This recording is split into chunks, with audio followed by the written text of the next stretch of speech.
అక్కినేని కుటుంబంలోకి పెద్ద కోడలుగా అడుగుపెట్టారు శోభిత ధూళిపాల. సమంతతో డివోర్స్ తర్వాత శోభితను ప్రేమించి పెళ్లి చేసుకున్నారు నాగచైతన్య.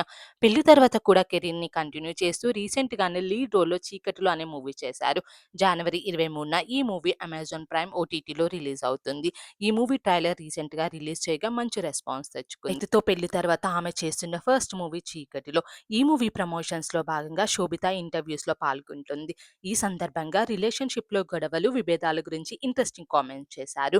రిలేషన్‌షిప్ యాంగిల్ బాగా నచ్చి ఈ మూవీ చేశానని చెప్పిన ఈ అక్కినేని కోడలు, రియల్ లైఫ్‌లో ఏ ఇద్దరు భాగస్వాములు కూడా ఎప్పుడూ ఒకే ఆలోచనతో ఉండరని, రిలేషన్‌షిప్ అన్నాక ఇద్దరి మధ్య విభేదాలు, గొడవలు సహజమని రిలేషన్‌షిప్ పై కామెంట్స్ చేశారు. ఇదే రియాలిటీని సినిమాలో మా రోల్స్ ద్వారా మీ ముందుకు తీసుకొచ్చామని చెప్పారు. నేను డైరెక్ట్‌గా తెలుగులో నటించి చాలా రోజులైంది. ఇప్పుడు 'చీకటిలో' సినిమా చేశాను. తెలుగులో నాకు ఇదే ఫస్ట్ ఓటీటీ మూవీ. ఈ మూవీలో నేను సంధ్య అనే పాడ్‌కాస్టర్‌గా నటించాను. సవాలుతో కూడిన తన ప్రయాణంలో ఎవరు అండగా ఉన్నా, లేకున్నా నమ్మిన దాని కోసం నిలబడాలనుకునే ధైర్యవంతురాలైన అమ్మాయి సంధ్య. నేను పోషించిన ఈ రోల్ ఆడియన్స్‌కి బాగా కనెక్ట్ అవుతుందని నమ్ముతున్నానంటూ ఈ మూవీని ప్రమోట్ చేస్తున్నారు.